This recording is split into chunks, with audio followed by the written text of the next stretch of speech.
రామ్మ చిలకమ్మ ప్రేమ ములకమ్మ రాధమ్మ. నేను అనేక సినిమాల్లో రంభ, రమ్యకృష్ణ, సౌందర్య, సిమరాన్ లాంటి అందమైన హీరోయిన్స్ తో నటించాను. కానీ వాళ్ళతో కలిసి నటించినప్పుడు కలిగిన అనుభూతి, స్పందన ఈ ఊళ్ళో ఒక అమ్మాయిని చూసిన తర్వాత కలిగిందండి.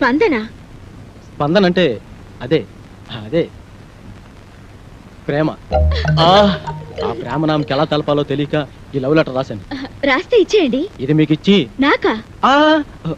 మీకని కాదు, ఈ లెటర్ మీ చాట్ చదివించి మీ అభిప్రాయం ఏంటో తెలుసుకుందామని. సరే, అదేదో మీరే చదవండి. కలల కపోతమా, నిన్నటి ఎండలో తిరిగింది నువ్వైతే నా మనసుకు చెమట పట్టింది ఎందుకు? ఓర్ని నిన్నటి వర్షంలో తడిసింది నువ్వైతే నా హృదయానికి జలుబు చేసింది ఎందుకు? నిన్ను నిన్నటి చలిగాలిలో నిలుచుంద నువ్వైతే నా తలపులకు వణుకు పుట్టింది ఎందుకు? అమ్మ నట్టు రౌడీ, నేనే ఎక్కడో కాపీ కొట్టి రాసుకుంటే నా దగ్గర నువ్వు కాపీ కొడతావా? ఉండు నీ పని చెబుతా. ఏ మేరీ పాపా నన్నా, అయ్య బాబాయ్ బాబాయ్,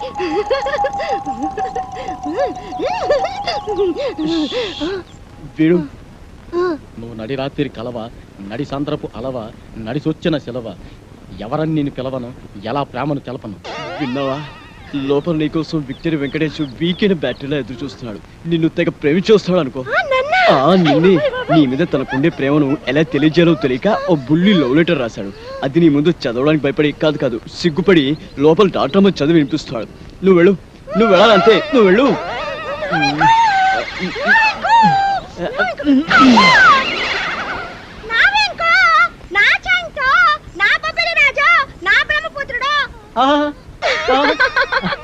నీకే కాదు, నీ పైన నాకు కూడా బోల్డంత ప్రేమ ఉన్నది.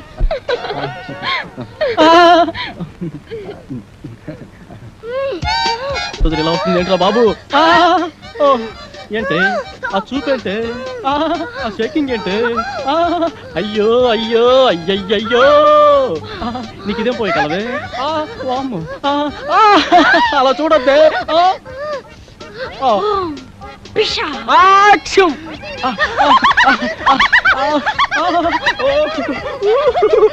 అది రవ్వా కింద పట్టు గులకరాలు లేరుకోవచ్చా? మంచి మొచ్చారు. సరే కానీ పక్కకు పోదా పాడు. నేను అలాంటి వాడిని కాదు. అయినా ఎవరైనా చూస్తే బాగోదే. ఇక్కడ ఎవరు లేరు కదా.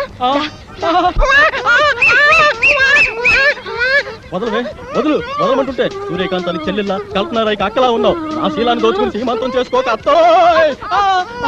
నిన్ను నిన్ను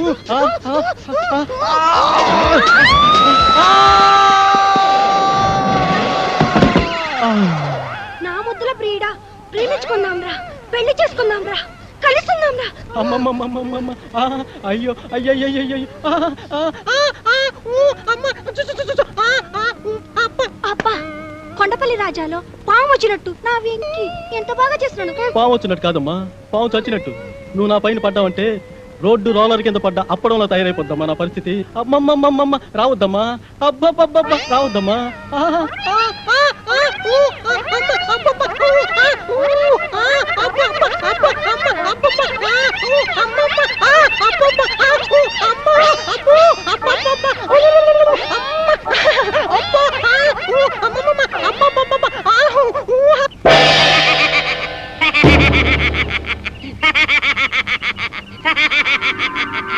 ఏంటి ఎన్నెలని ప్రేమిస్తున్నారా? అయినా ఆకాశంలో జాబిలమ్మని ఉన్నమరైతులు ఎన్నెల్ని ప్రేమించందెవరు కృష్ణబాబు? నేను ప్రేమిస్తున్నది ఆకాశంలోని వెన్నెలని కాదు బాబాయ్, డాక్టర్ వెన్నెలమ్మని. భలేవారండి, మీరు మతుండే మాట్లాడుతున్నారా? మనసుండే మాట్లాడుతున్నాను. ఇదిగో ఇలాగే ఓ ప్రేమ పిచ్చడా వెనకాల పడితే కత్తి నరసింహారెడ్డి వాడి కాళ్ళు తీసేశాడు. కాలే కాదు, నా శరీరాన్ని ముక్కలు ముక్కలుగా నరికినా ప్రతి ముక్కలోనూ ఆమె ప్రతిరూపమే కనబడుతుంది. నాది పవిత్ర ప్రేమ. ఏయ్, ఈ కూతురు కూడా కూర్చుంటే ఈ పాటి నా తోట పేలేదు. మీరు నా పేరుడు హీరో కనుక వదిలేస్తున్నా. అయినా డాక్టర్ అమ్మా లవ్లో లటక్కున పడే మనిషి కాదు, కానీ ఓ చిన్న వీక్నెస్ ఉంది. ఇప్పుడు ఇప్పుడు నా అభిమానం అనిపించుకున్నావు. ఆనందంగా చెప్పు, ఆటోగ్రాఫ్ ఇస్తా. ఆ డాక్టర్ అమ్మకి ఆ ఏడుకొండ స్వామి మాపాను. రోజు గుడికెళ్ళి ఆయన దండం పెట్టాకే హాస్పిటల్కి వస్తుంది. నువ్వు టెంకాయ తీసుకొని ప్రత్యక్షమవు. ఆ ఎన్నెలమ్మ తుంబబంకలా నీకు అతుక్కపోతుంది.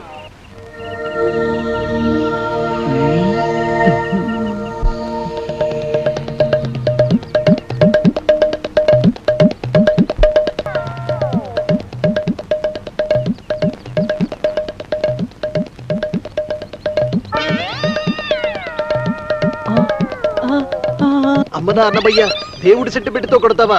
గుడ్డు నీ పని చెప్తా. రేయ్, అన్నమయ్య గెటప్పులో అమ్మాయికి లైనేస్తావా? ఆగరా కిల్లర్, ఆగు. రేయ్. రేయ్, నీ పని చెప్తా, ఆగు. రేయ్. ఆగరా, రేయ్. నీ పని చెప్తా. రేయ్, రేయ్, పట్టుకుంటే అయిపోయావరా? నీ పని అయిపోయినట్టే ఈరోజు.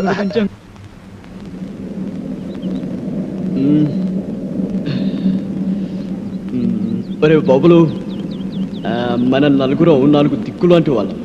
ఆ వెన్నెల చందమామ లాంటిది. నేను పడమర దిక్కు కాబట్టి ఆ వెన్నెల నాకే చెందుతుంది. పడమట దిక్కు ఉదయించిన చివరకు తూర్పుకు చేరాల్సిందే కాబట్టి వెన్నెల నాకే చెందాలి. ఒరేయ్, మీరు తూర్పు పడమర లాంటి వారు, నేను ఉత్తరాన హిమాలయ పర్వతం లాంటి వాడిని కాబట్టి వెన్నెల చల్లదనం నాకే సొంతం. ఒరే మీ ముగ్గురు కలిసి దక్షిణాన్ని దాచేస్తున్నారు. సముద్రం అంత విశాల హృదయం ఉన్నవాడిని, అందగాడిని. వెన్నెల నాకు చెందటమే న్యాయం. ఆ చందమామ కోసం 4 దిక్కులు పోటీ పడితే ఉప్పెనలు ఉపద్రవాలు వస్తాయిరా.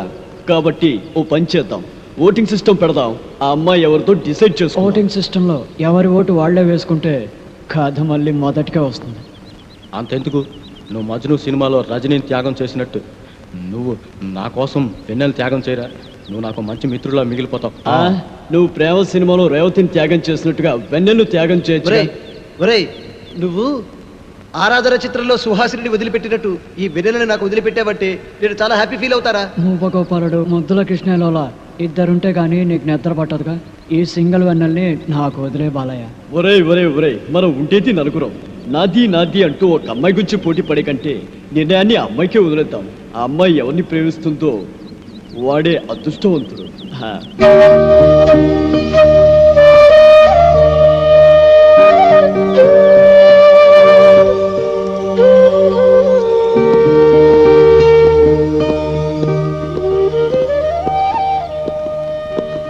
అదిగోరా వెన్నెల. వెన్నెల గారు హాయ్. ఇక్కడున్నారా? మీకోసం భూగోళం అంతా వెతుకుతున్నాం. ఎందుకు? మీకు మాకు ఆరాధన కలిగించే హ్యాపీ న్యూస్ చెప్దామని వచ్చాం. సారీ అండి, హ్యాపీనెస్ ఎంజాయ్ చేసే మూడు నాకు ఇప్పుడు లేదు. అంత కష్టం ఏమొచ్చిందో మీకు? నాకు కాదు, ఈ పల్లె తల్లికి వచ్చింది. పల్లె తల్లికా? అవును, రేపే ఈ ఊళ్ళో జాతర. ఈ ఊరి ఆచారం ప్రకారం ఏడాదికోసారి ఇక్కడ జాతర జరుపుతారు. ఈ జాతర జరపకపోతే ఏదో కీడు జరుగుతుందని ఇక్కడ ప్రజల నమ్మకం.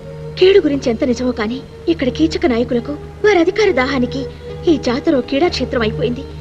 జాతర వస్తుందంటే చాలు పల్లె తల్లి భయంతో వణికిపోతుంది.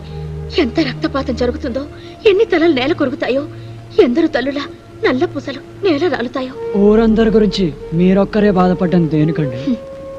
ఈ గ్రామాన్ని శాసిస్తున్న ఫ్యాక్షనిజం ఇనుప పాదాల కింద నలిగి నష్టపోయిందాన్ని కనుక. అంటే ఒక జెండా పండుగ నాడు జాతీయ పతాకాన్ని ఎవరు ఎగురవేయాలనే విషయంలో మొదలైన మూర్ఖవదన ముష్టి యుద్ధంగా మారి బాంబుల పుల్లారెడ్డి, కత్తుల నరసింహారెడ్డిల మధ్య జరిగిన బాంబుల దాడిలో ఎంతో మంది అమాయకులు బలైపోయారు. వాళ్లలో నా కన్న తల్లిదండ్రులు, నా తోబుట్టువులు కూడా కారిపూడితైపోయారు. మీ బాధ నాకు అర్థమైంది. టోటల్ గా మీ స్టోరీ సినిమా టైప్ లో నా బుర్రకెక్కింది. బాంబుల పుల్లారెడ్డి, కత్తుల నరసింహారెడ్డి మీ స్టోరీలో విలన్స్. వారిద్దరి కారణంగా మీరు దెబ్బతిన్నారు. వారిద్దరి మీద పగ తీర్చుకోవడమే ఇక క్లైమాక్స్ అన్నమాట. కాదు, నా కోపం వ్యక్తులపైన కాదు, వ్యవస్థ పైన. నేను కోరుకునేది ఫ్యాక్షనిస్ట్ లీడర్ల అంతం కాదు, మొత్తం ఫ్యాక్షనిజం అంతం. ఆ మార్పు కోసమే నా నిరీక్షణ. ఆ మార్పును తీసుకొచ్చే నవయుగ వైతాళికల కోసమే నా అన్వేషణ.